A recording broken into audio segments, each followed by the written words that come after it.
Hi everyone, sorry.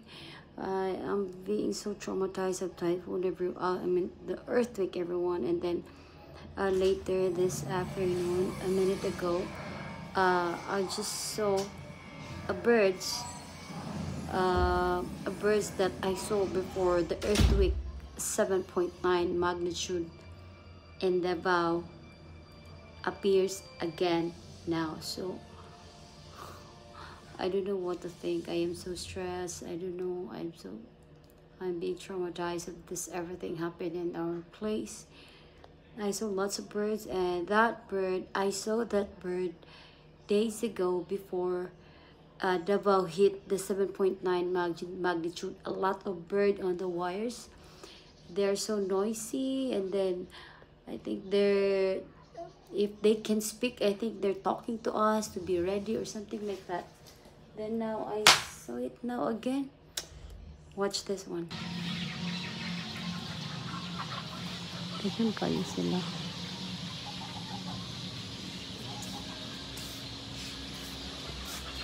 Dagan kayo sila. Mas kaayo ang mga langgam. Kalanga sa langgam.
Yung mga langgam dili kini siya usual tambay dili.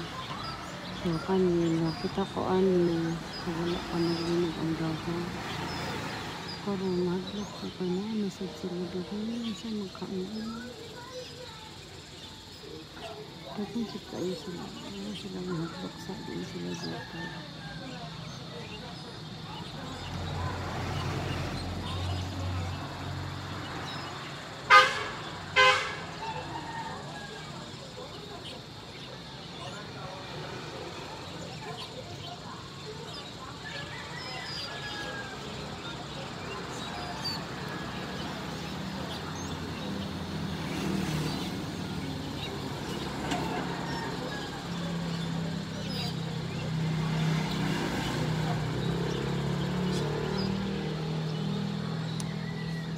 Napuno gitu last time, puno gitu dili sa kanang wire, napuno gitu sa langgam.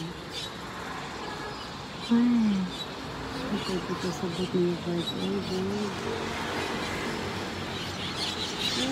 dito dito.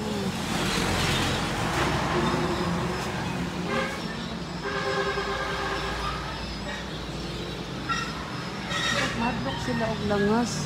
Madlok sila og langas.